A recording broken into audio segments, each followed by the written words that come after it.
আসসালামু আলাইকুম। কয়েকদিন আগে ক্লাস 8 এর বৃত্তি রেজাল্ট দিছে এবং প্রায় 3.5 লক্ষ শিক্ষার্থী 350K শিক্ষার্থী পার্টিসিপেট করার পরে মাত্র 45,000 মানুষজন বৃত্তি পাইছে। এর মধ্যে আলহামদুলিল্লাহ গত বছর আমরা প্রায় 3,000 শিক্ষার্থীকে বৃত্তির জন্য পড়াইছিলাম ক্লাস 8 এর। তার মধ্যে প্রায় 600 প্লাস মানুষজন, অর্থাৎ আমাদের কাছে পড়া প্রতি 5 জনের একজনই আমাদের বৃত্তি পাইছে। এখন কথা হলো, এই অ্যাচিভমেন্টটা বিগ অ্যাচিভমেন্ট আমাদের জন্য, আমি বুঝছি, কিন্তু আমাদের মধ্যে কাছে পড়া প্রতি 5 জনের মধ্যে 4 জনই বৃত্তি পায় না। আমি এই জায়গাটাতে বেশি ফোকাস দেব। 5 জনের একজন বৃত্তি পাইছে, ঠিক আছে, ওকে, অ্যাচিভমেন্ট, ওকে, যে কেউ সামনে পড়ার জন্য সাহস পাবে, কিন্তু তোমরা তো বৃত্তি পাও নাই, আমি এটার দায়ভার কেন এড়াবো? সো ইনফিনিটি স্কুল, তোমরা যারা বৃত্তি পাও নাই, ইনফিনিটি স্কুলের স্টুডেন্ট থাকা অবস্থায় আমি তোমাদের নিকট হাত জোর করে ক্ষমা চাচ্ছি, আমাদেরকে ক্ষমা করে দিও, হয়তোবা আমাদের পড়ানোতে ভুলভ্রান্তি ছিল। তো একজন বড় ভাই এবং টিচার হিসাবে তুমি যে বৃত্তি পাও নাই, এখন তুমি সামনে কি করবা, তোমার মেন্টাল স্টেট কি হবে, সেটা নিয়ে আজকের ভিডিওতে আমরা আলোচনা করব। চলো শুরু করা যাক।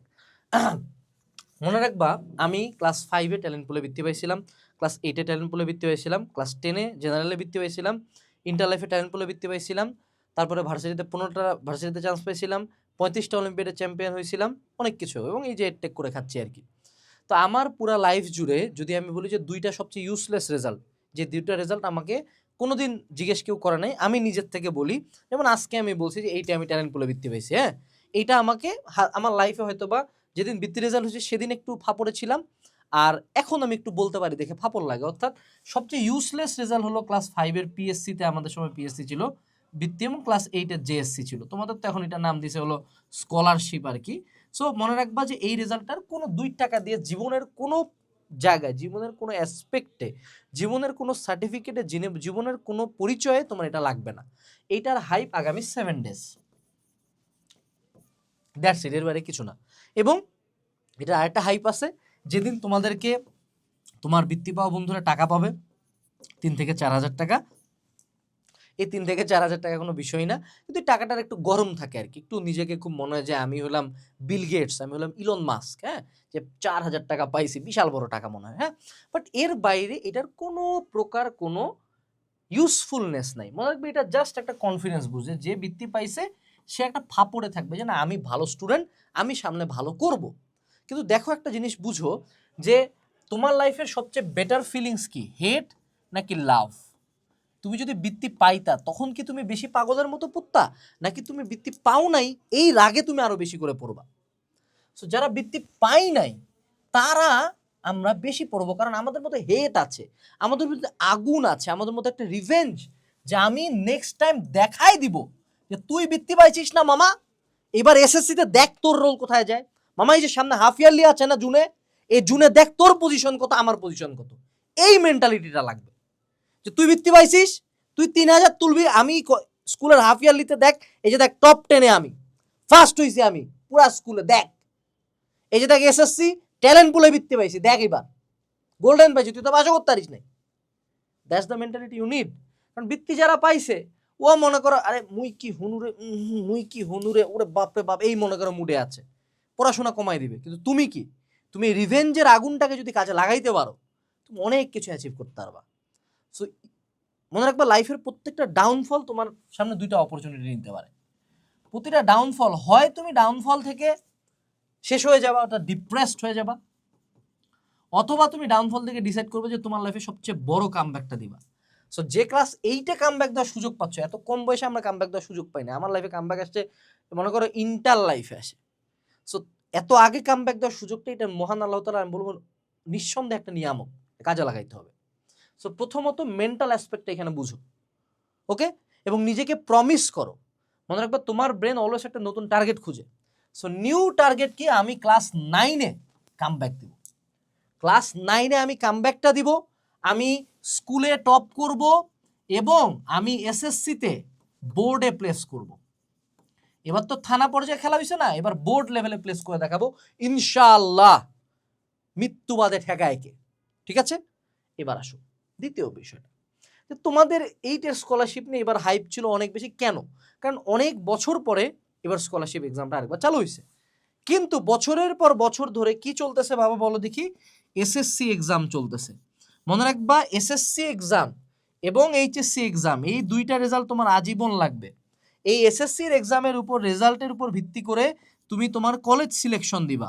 ইভেন তোমরা যারা সামনে মেডিকেলে এক্সাম দিবা তোমাদের এসএসসির পয়েন্টকে 2 দিয়ে গুণ করা হবে। তোমরা যারা ঢাবিতে এক্সাম দিবা তোমাদের এসএসসির পয়েন্টকে 2 দিয়ে গুণ করা হবে। তোমরা যারা বুয়েটে এক্সাম দিবা তোমাদের বুয়েটের সার্কুলারেও এসএসসিতে তারা একটা পয়েন্ট চায় বসে। মেজরিটি বিশ্ববিদ্যালয় ভর্তি পরীক্ষায় তারা বলে যে এসএসসির যে জিপিএ এবং এইচএসসির যে জিপিএ দুইটা মিলায় তোমাদেরকে 8.5 বা 9 পাইতে হবে, নাহলে তুমি বিভিন্ন বিশ্ববিদ্যালয় ভর্তি পরীক্ষায় বসতেও পারবা না। সো এইটার কোনো সার্কুলারের কথা কোথাও লেখা থাকে না, লেখা থাকবে এসএসসি। সো নেক্সট তোমার যে এক্সামটা হচ্ছে that is on the national stage brothers and sisters. এর পরের রেজাল্টটা যদি এইচএসসি রেজাল্ট হয় হলো সূর্য, তাহলে তোমার এই এসএসসি রেজাল্টটা হলো চাঁদ, চাঁদের মতো জল জল করে গোটা দুনিয়ার সামনে দেখবে। সো তুমি কি চাও যে একটা সাডেন কনফিডেন্স বুস্ট, নাকি চাঁদের মতো দেখানো যে ভাই আমার এসএসসি রেজাল্ট এটা, আম্মু আব্বু এই যে দেখো আমি এসএসসি রেজাল্ট এত ভালো করছি? What do you want? You have to choose. So এই জায়গায় পাও নাই, নিঃসন্দেহে এটাও মানতে হবে যে আনাস ভাই পড়ায় যদি ক্ষমা চাইতে পারে আমিও ক্ষমা চাইতে পারি যে আমার পড়ার ভুলের কারণে আমি চান্স পাইনি, আমার দোষের কারণে আমি চান্স পাই নাই, আমার দোষের কারণে আমার বৃত্তিটা আসে নাই, আমারও গাফিলাতি ছিল, আমারও ঘাটতি ছিল, দেন এই ঘাটতিগুলো আমি ফিল আপ করে এসএসসিতে দেখাই দিব। That's the mentality you need. এরপরে আসি, দেখো আমাদের ক্লাস 8-এর যখন আমরা সাজেশন লিখছি আমরা ভালো পেন খেয়েছি, কারণ এতদিন জেএসসি হয় নাই, there was no reference point. Reference point মানে যে দেখে বলা, যে ধরে নাও মাউন্ট এভারেস্ট, এখন মাউন্ট এভারেস্ট অনেকজন উঠছে, এখন আমি মাউন্ট এভারেস্ট দেখে বলতে পারবো যে এইভাবে এইভাবে উঠতে হয়, কিন্তু যে প্রথম উঠছে সে তো কিছু জানতো না। সো ঠিক তেমনি তুমি যখন স্কলারশিপ দিছো আমাদের জন্য কোশ্চেন প্রেডিক্ট করা টাফ ছিল, যদিও আমরা 90% অ্যাকুরেসিতে আল্লাহর রহমতে প্রতিটা বোর্ডে কোশ্চেন অ্যানালাইসিস করে সাজেশন দিতে পারছি। কিন্তু এসএসসির ক্ষেত্রে বাবা, এসএসসির একটা প্রুভেন প্যাথওয়ে আছে। সে প্রুভেন প্যাথওয়েটা কি? এসএসসির প্রুভেন প্যাথওয়ে হলো test papers and made easy. কারণ এতদিন তুমি পড়তেছিলা 1 বছরে একটা বই, এখন 2 বছরে একটা বই। So now the game is different. কিন্তু এসএসসিতে কেমনে ভালো করবা, যে এটা খুবই প্রুভেন একটা প্যাথওয়ে আছে এসএসসিতে ভালো করার। সো সিম্পলি ক্লাস 8-এর জন্য যারা আমাদের উপর ফেথ না রাখে 14 জায়গায় মুখ মারে বেড়াইছিলা, বিশাল বড় বড় লাইভ ক্লাস করতেছিলা, তোমরা কিন্তু দেখছো যে দিন শেষে আমাদের এখান থেকে আসছে। সো আমরা সিম্পলি বলতেছি একাডেমিক পড়া পড়ো, কোনো সমস্যা নাই, 9-এর বই পড়ো, একাডেমিক বই পড়ো, সেই সাথে টেস্ট পেপার মেডিজিতে আমাদেরকে ফোকাস করতে হবে অনেক বেশি। এখন আসি যে ভাইয়া টেস্ট পেপার মেডিজিতে ফোকাস করলাম, সব ঠিক আছে, বাট আমি তোমাকে টেস্ট পেপার মেডিজির কথা এত আগে কেন বললাম? This is a good thing যে এখন তুমি জানো যে তোমার কি আসে, এটা তুমি আগে থেকে প্রেডিক্ট করতে পারবা, ঠিক আছে? যেটা এইচএসসি ক্লাস 8-এর জন্য টাফ ছিল। ওকে, এখন আমরা আসবো যে সামনে আমরা যে কামব্যাকটা দিতে চাচ্ছি, সামনের কামব্যাকটা আমরা কিভাবে দিব। আমাদের প্রথম যে কাজটা করতে হবে, লার্ন ফ্রম দ্য মিস্টেকস। আমরা যেহেতু বাঙালি, আমরা যে কাজটা করি ভুল সবসময়, যে আমরা বেলতলা দিয়ে একবার যাই না, আমরা মোটামুটি বেলতলায় যে বেল গাছটা ধরে ঝাঁকানো শুরু করে, যে বেল পড়ে না কেন। এই কাজ করা যাবে না। উই হ্যাভ টু লার্ন যে আমার ক্লাস 8-এ কেন বৃত্তি পাইলাম না। সো এই ভিডিওটা পজ করবা, পজ করে কমেন্ট সেকশনে মোটামুটি 5 মিনিট সময় নিয়ে লিখবা যে তুমি কি কি কারণে তোমার মনে হয় তুমি বৃত্তি পাওনি। এটা সবাই লিখবা, ওপেনলি লিখবা, কারণ ইউটিউবে লিখলে তো দেখতেছে না, ফেসবুকে লাগো, সমস্যা কোথায়? দোষ স্বীকার করতে হলে মানুষই তো দোষ করে, মানুষই তো ভুল করে, এবং তোমার ভুল থেকে মানুষরা শিখবে। রাইট ইট ডাউন, ভিডিওটা পজ করে এবং লেখো। দেন লার্ন ফ্রম দ্য মিস্টেকস, যে এই যে ভুলগুলো আমি করছি ক্লাস 9-এ, আমি সেম ভুল করে আমি তো এক্সপেক্ট করতে পারি না যে আমার ডিফারেন্ট রেজাল্ট হবে, রাইট? আচ্ছা, দ্বিতীয় যে পয়েন্টটাতে একটু ফোকাস করবা সেটা হলো আমাদেরকে সব সাবজেক্ট ভালো মতো পড়তে হবে। খেলা আমি একটা ভিডিও দিছিলাম যে বৃত্তির সময় কি কি রেজাল্ট প্রথম তোমাকে দেখবে। সো বৃত্তি প্রথমে দেখে হলো তোমার টোটাল নাম্বার। এখন বলো টোটাল নাম্বার বেশি পাইতে গেলে আমার কি ফিজিক্সের গুরুত্ব বেশি নাকি বিজিএস এর গুরুত্ব বেশি? বলো, দুটার একটারও বেশি না, দুটাই সেম। আমার বাংলা প্রথম পত্রের গুরুত্ব বেশি নাকি আমার কেমিস্ট্রির গুরুত্ব বেশি? দুইটাই সেম। অর্থাৎ আমাকে সব সাবজেক্টে বেটার করতে হবে। দেন তারা কিসের নাম্বার দেখে? টোটাল নাম্বার বেশি হওয়ার সেম হওয়ার পরে তারা দেখে বাংলার নাম্বার। দেন তারা ক্লাস 9-10-এও এইটাও যা দেখছে 9-10-এও সেম জিনিসই দেখবে। প্রথমে দেখবে বাংলা, দেন তারা দেখবে ইংলিশ, দেন তারা দেখবে জেনারেল ম্যাথ, দেন গ্র্যাজুয়ালি চলবে এইভাবে। অর্থাৎ তারা ফিজিক্স, কেমিস্ট্রি, ম্যাথ, বায়োলজি দেখে তোমাকে জাজ করবে না ব্রাদার্স অ্যান্ড সিস্টার্স। তোমাকে বাংলা, ইংলিশ, জেনারেল ম্যাথে ভালো করতে হবে, টোটাল নাম্বারে ভালো করতে হবে। So you have to read all the subjects. But আমার প্রশ্ন হইলো যে জানুয়ারি মাসের, ফেব্রুয়ারি মাসের 2টা মাস চলে গেল, 2026 সালে অলরেডি ইটস মার্চ। তুমি কয়টা চ্যাপ্টার পড়ছো? তুমি বাংলা বই দেখছো, তুমি বিজিএস বই দেখছো, তুমি ইসলাম বই দেখছো, তুমি শুধুমাত্র ফিজিক্সের কয়টা চ্যাপ্টার পড়ছো, তুমি ম্যাথের 2-4টা চ্যাপ্টার পড়ছো। তোমার কি মনে হয় তুমি আবার ভালো করবা নাকি আবার সেম ভুলে যাচ্ছ? সো যারা সেম ভুল অ্যাভয়েড করতে চাচ্ছ, তোমাদেরকে একটা সোর্স দেখাই।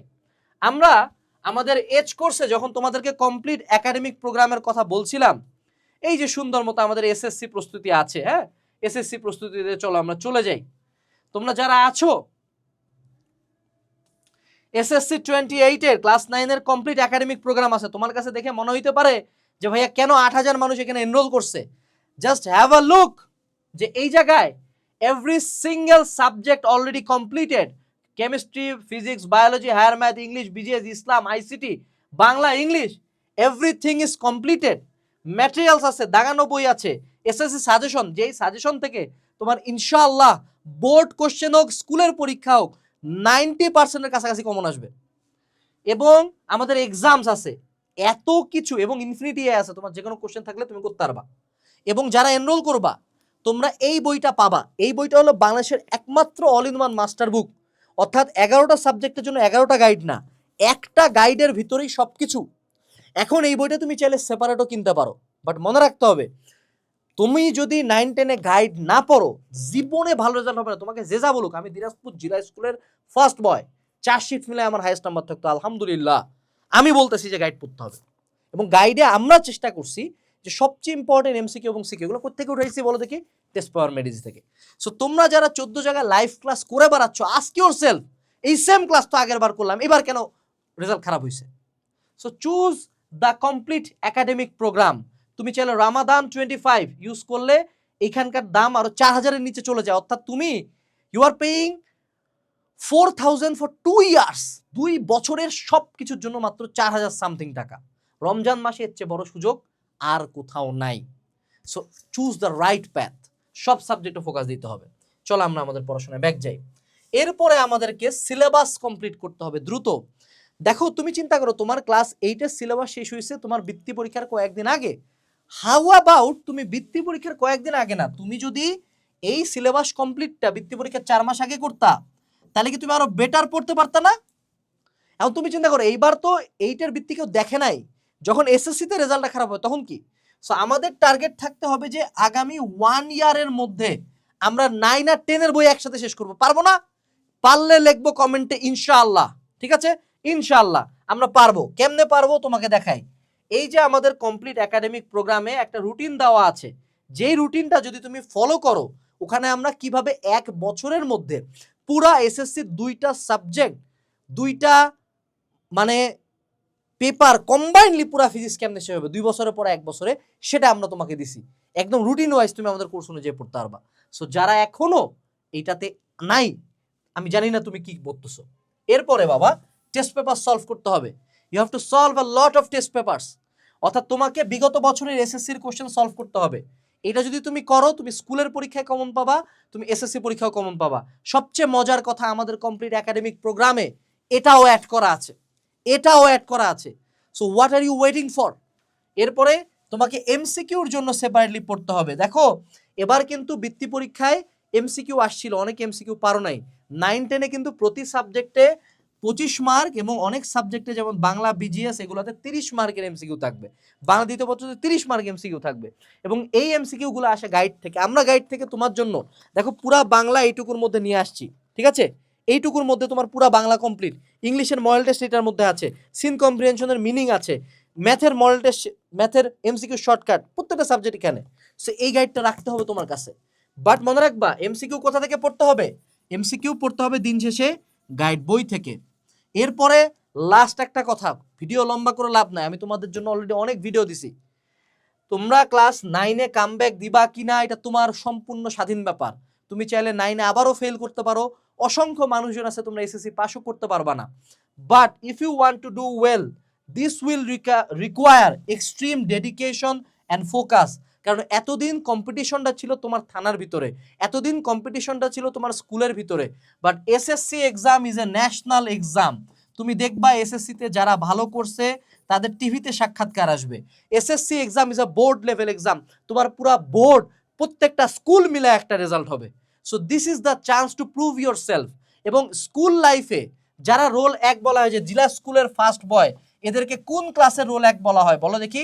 ক্লাস 9-10-এ যারা ভালো রেজাল্ট করে, যারা 9-10-এ 1 রোল করে, 1 থেকে 10 রোল থাকে, তারা হলো স্কুলের ফার্স্ট বয়।